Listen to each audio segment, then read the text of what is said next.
menungso urip saka ayam-ayam iki. Latine kang manunggal dening Gusti Allah kang tunggal. Ya ora sae ilmune wong iku tatkala mangucap lafaz suci kalimat tauhid. La ilaha illallah Muhammadur Rasulullah. Assalamualaikum.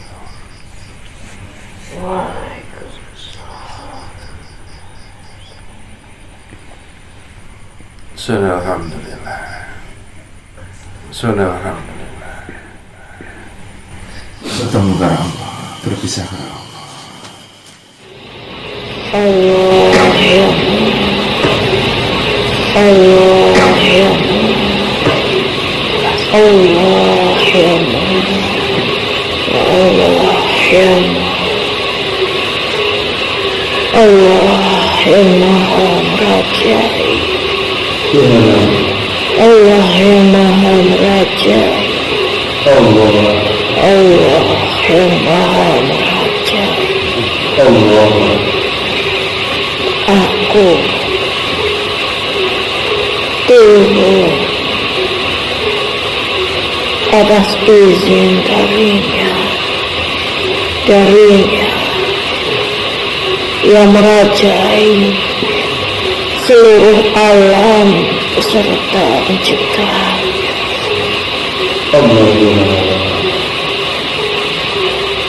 Aku adalah sebuah kalam yang ditakdirkan untuk terus berjalan. Aku menjadi sebuah awal dan juga aku diciptakan menjadi sebuah takdir. Aku hidup pada setiap makhluk yang diciptakan oleh Allah Subhanahu wa Ta'ala. Aku hidup dari setiap tarikan nafas. Aku hidup dari setiap langkah kaki. Aku hidup dari segala perbuatan.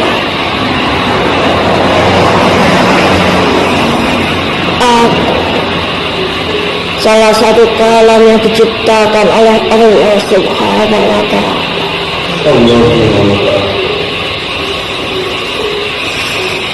Yakni kalam yang dinamakan nafak az-zaman. Wahai saudara,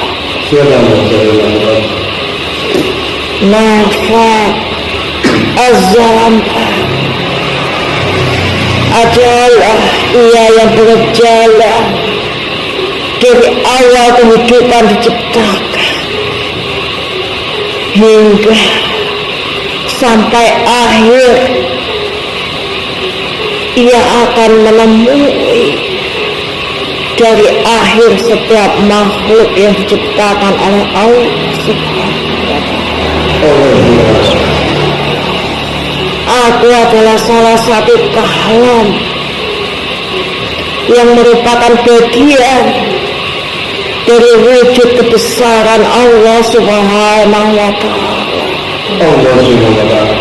Allah yang dengan sifatnya ya awal ya akhir. Allah yang menguasai hari awal, juga Allah yang menguasai hari akhir. Allah yang mengetahui dengan pasti akan awal serta akhir dari setiap hamba-hambanya. Wahai saudara, aku adalah nafak az-zaman, atau yang memiliki makna yakni lorong dari masa, lorong waktu yang diciptakan oleh Allah Subhanahu wa Ta'ala. Aku adalah yang diciptakan, yang menjadi saksi pada setiap kehidupan yang Allah takdirkan di dalam kehidupan setiap makhluk-makhluk. Nafat az-Zabah memiliki 4 pesan, wahai saudara. Memiliki 4 pesan untuk engkau jaga, wahai saudaraku. Sebuah pembelajaran demi pembelajaran dari waktu, dari lorong waktu yang sudah Allah ciptakan ini. Zaman di mana mereka yang berlaku ingkar akan mendapatkan kisos yang sangat setimpal, wahai saudaraku. Pelajaran bagi mereka yang senantiasa menjaga ketakwaannya kepada Rabbnya Allah Subhanahu wa Ta'ala akan mendapatkan balasan, nikmat serta rahmat yang tiada terhitung jumlahnya, wahai saudara. Engkau senantiasa memiliki 2 pilihan, wahai saudara. Berada pada jalan yang hak atau engkau memilih justru yang batil, wahai saudaraku. Namun sebelum engkau tentukan kemana engkau akan memilihnya, wahai saudaraku, ingatlah pada pesan yakni nafat az-zaman ini, wahai saudaraku. Sebuah kalam yang telah diciptakan oleh Allah Subhanahu wa Ta'ala, yang telah menyaksikan tentang beraneka ragam peradaban, beraneka ragam zaman yang berjalan atas izin dari Allah Subhanahu wa Ta'ala. Sungguh, wahai saudaraku, kengerian-kengerian yang pernah diceritakan oleh kisah tersebut itu adalah nyata, wahai saudaraku. Jangan hanya karena engkau tidak diperlihatkan sendiri pada kedua mata engkau, lantas engkau mengingkari dan tidak mengimaninya, wahai saudara. Nafat az-zaman, nafat az-zaman, mari sirah marang petang perkara kang kawitan oleh sangka nafat az-zaman iki arane yaiku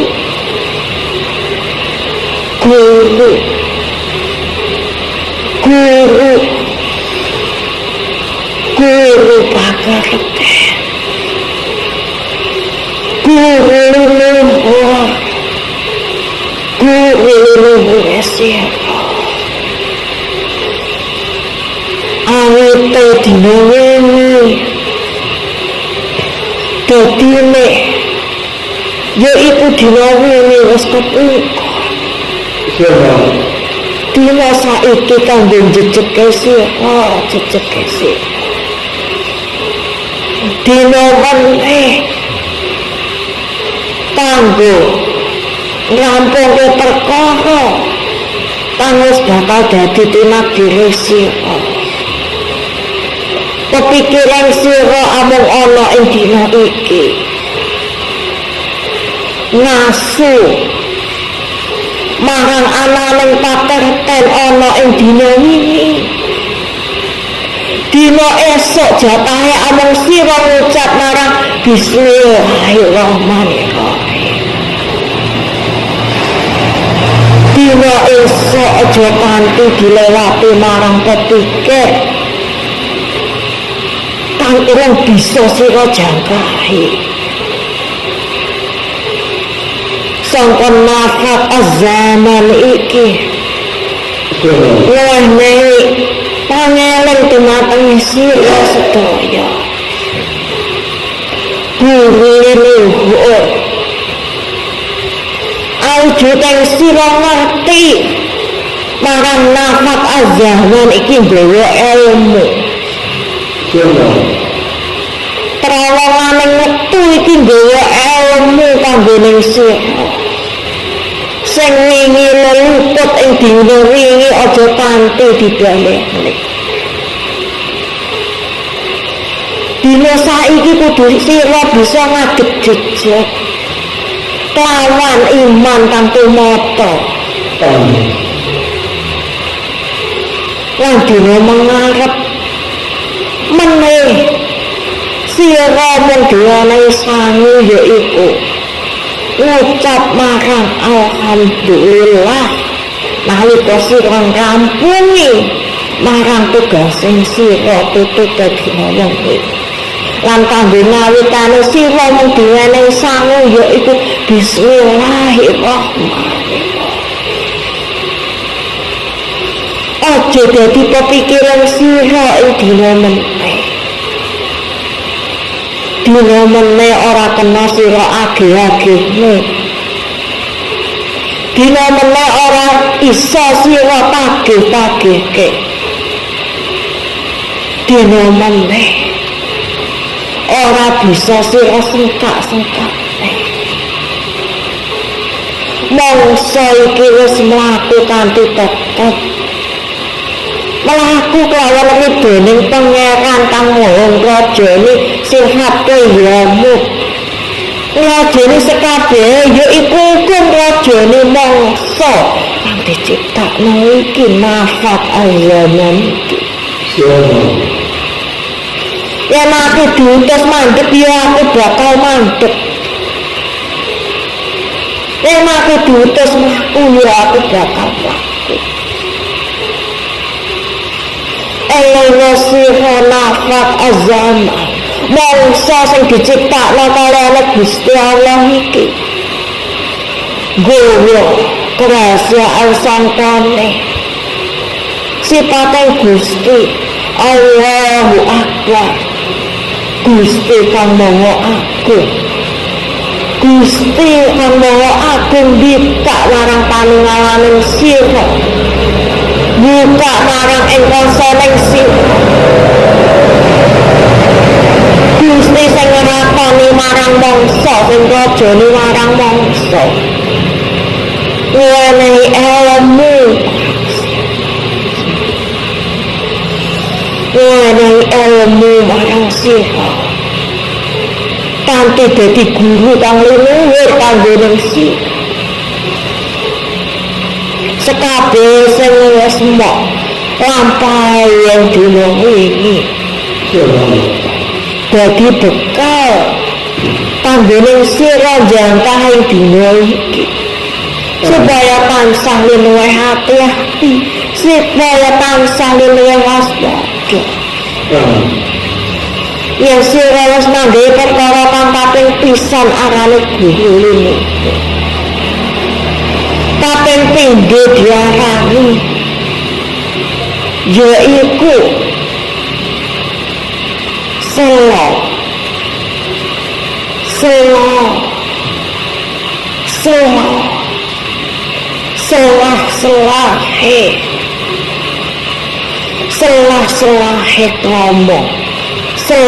krama guru luhur mancik ning selah krama.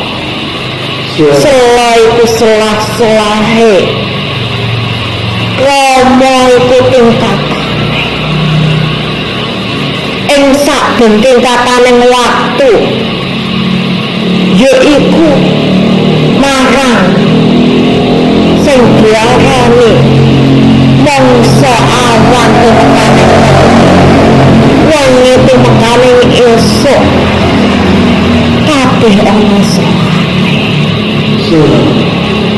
sira wis diwenehi pancer 5 sangka subuh duhur maghrib wis dieling sira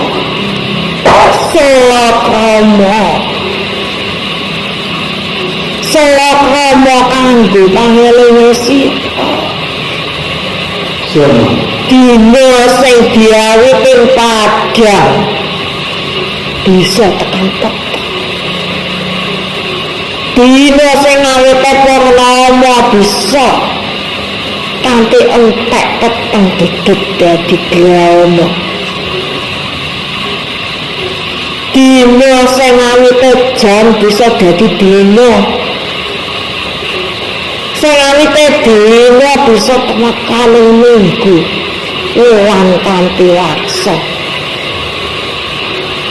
eling selok-romo iki isih diutus aku lampah ing kauripan sira iku pratandha sira isih diwenehi kesempatan marang ing kauripan sira sauringe perkara 5 dikukut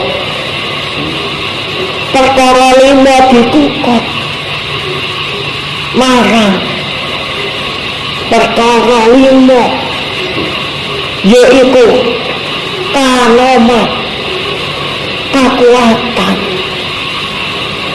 kanikmatan iku sek gurung dikukut Gusti nikmating sempating ira urung dikukut kaliyan Gusti isih diutus lampah sih perkara 5 marang subuh duhur asar maghrib tumekaning isak sira sik manggihi esok awan tumekaning isih ngrasakne apa getire surut aja digawe sembrono marang nafat azamane sira iki marang selok romane ira iki sira sek diwenehi selok sek diwenehi selah-selah sek diwenehi akeh kesempatan aja mbok sia-siane apa sing wis diwenehi selah-selah iki sira marang Gusti Allah Maha kaping pisan arane yaiku guru lungguh kaping pindhone arane selok romo kaping telune sing kanggo desene ira yaiku arane jolo pingitan apa iku jolo pingitan jolo iku digelar pingitan iku aja kanthi disanding aja kanthi mbok lewati apa sing digelar kaliyane Gusti kanthi kebiaran donya kanthi dina iki ing kauripane sira yen Gusti uga nganggape sing diarani kanggo larangan-larangan ing kauripane sira apa sing dadi larangan-larangan Gusti apa sing wis Gusti sampun firman didhawuh ing jero ing kalape sing dadi larangane sira aja nganti disejo kanthi dilanggar Apa sing wis dadi pingitaning sira ya jadi wuculi Gusti wenehi pingitan kangge naning sira wenehi sakake larangan ing kanggo sira iku kanggo kabecikan marang ing kauripaning sira uga elinga marang peristiwa kang ana ing jamaning Kanjeng Nabi Muhammad sallallahu alaihi wasallam. Elinga sira nalikane akeh para umat ing jaman iku mitakontake kok koyo ngene Kanjeng Nabi ngopo ing perang Uhud iki nganti teko araning kekalahan kalah marang pasukan kita ngopo kok ora menang maneh kok mboten menang maneh atine wis mulai ditukuli prasangka Allah marang Gusti orang eling yen Gusti itu kang wowo ngeratani mangsa kanthi ing Quran surat Al-Imran ing ayat 140 wis disebut Gusti kang wowo ngeratani kang diarani musuhe mangsa giliraning mangsa yen dina iki sira dicoba sehat iso uga meneh sira bisa bolaka yen dina iki sira dicoba bakal ana dina sira dicoba marang sehate iki sing wis marang ana sehate ora mesti dicoba ing kauripane bakal tinemu kepenak bakal kepanggih kang arane rasa kelontong ya uga ing dina liyane bakal ngrasake kasenengan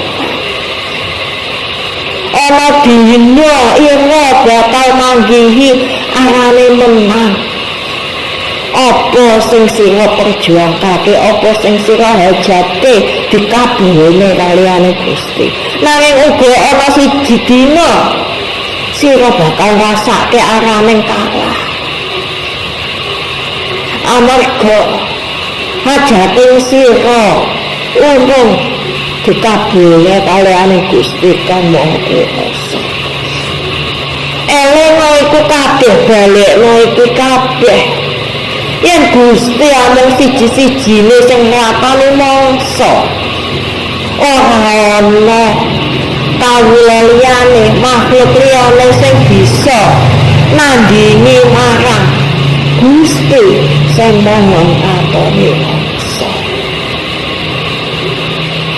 elinga marang jala pingitan iki ati-ati sira kelawan jala pingitan iki yen wis digelar sira wis diwenehi wates-watese sing dadi pingitane sira ning sira tetep nglanggar aja nyalahno yen jala pingitan iku bakal ngguget marang sira dhewe kanthi sira bakal angel manggihi marang tetambane sira dhewe amarga sing nantang kuasane Gusti yang dina iku ya iku sira dhewe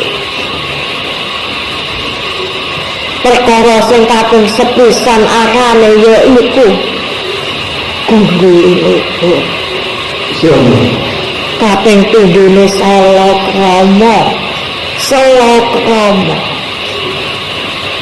kaping telune ya iku iki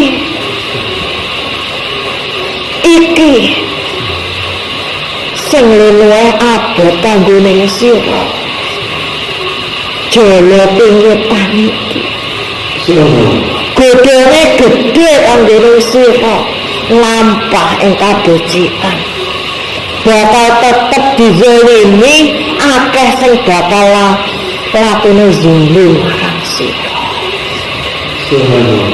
Nanging sira diwenehi pilihan ing tengen lan kiwane sira. Nalikane sira diuji kalawan kawula liyan kang dolim ing kawrupaning sira, sira sek tetep tegen jaga iman. Apa sira milih marang dalan kang liya, yaiku nglanggar marang jala pengetane sira. Jala pengetan iki ora kena digawe sembrono. Jala pengetan iki ora kena digawe sembrono. Bakal dadi karma ing kauripaning sira, bakal dadi kisos ing kauripaning sira. Yen nganti kisos iki madhep sangkaning amurtaning Gusti Allah Maha Kuwasa ing kauripaning sira. Bakal dadi mudarat kang gedhe kauripaning sira. Yen mula tegena sira, tegena jaga marang jala pengetane sira. Najana akeh godho,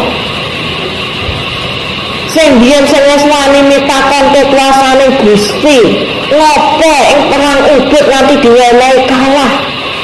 Ora gelem ngrayai sangka kesalahane dhewe. Yen nalikane ing perang Badar wis diwenehi pitulungan sak gedhe-gedhene pitulungan ewan malaikat dianggapno ing dina kuwi kanggo merangi kebatilan. Ananging sangka umat Kanjeng Nabi sebagian akeh sing lali. Netrone diwitakne sangka bombe rampasan perang. Wabah Allah iku gawe ora ridene pangerane. Bombe rampasan perang kang mestine disampekno uga ora dinggo kanggo awake dhewe, nanging uga disampekno kawan kawula kang kekurangan, kawula yatim sing uga rasane kekurangan ing jroning kauripe, nanging ora disampekno Gusti murka nganti nuwane pacoban arane kekalahan nalikane manggihi ing peranging ibu. Yen mulai nalikane sira diwenehi pacoban, dina iki mangsa menang nanging mengarepe panggih kang diarani mangsa kalah. Aja dadi getune sira. Lampahing wektu, mlakuning wektu, rudene sing mlaku iki saka tinadhening Gusti.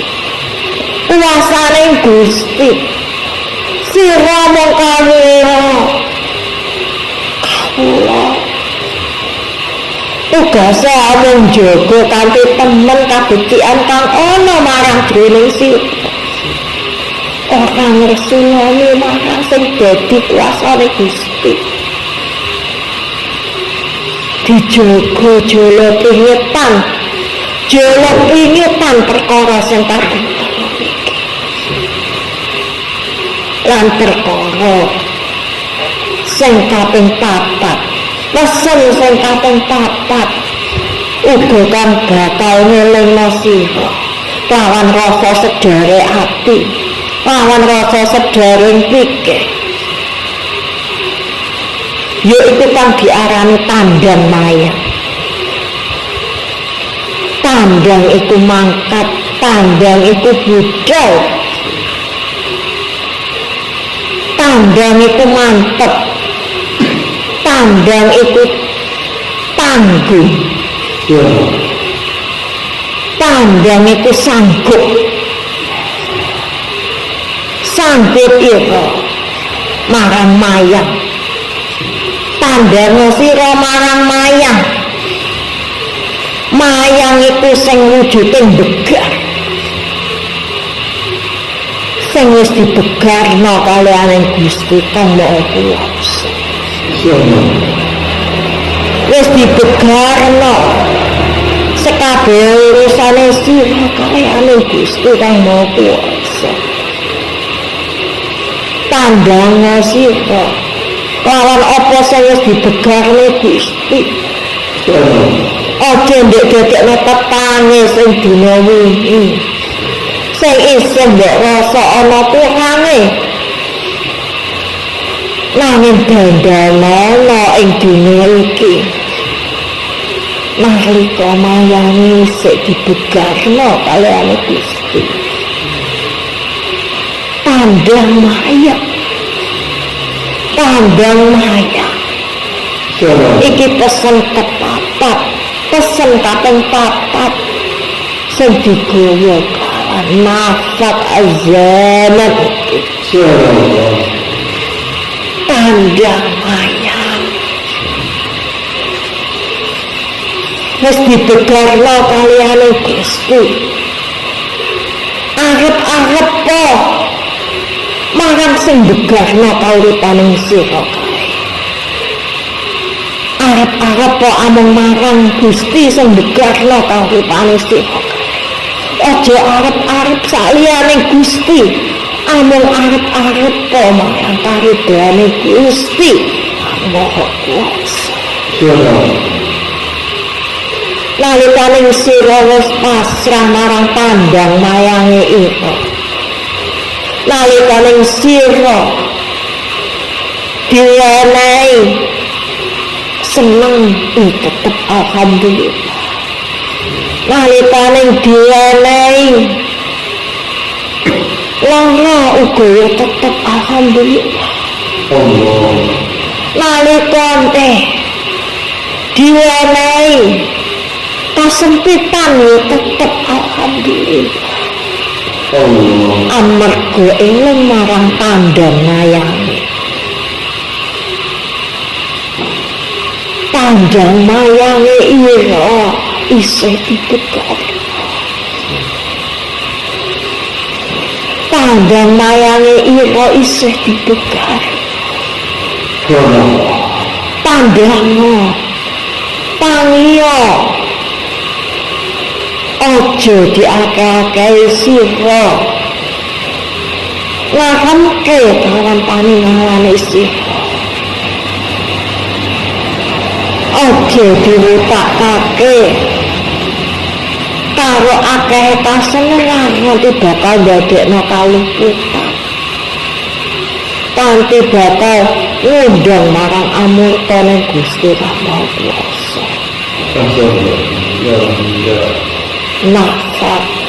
nafat azab pesen kang kaping 4 arane tandang pesen sing kaping 4 arane tandang nyuwenehi sira pesen aja kanthi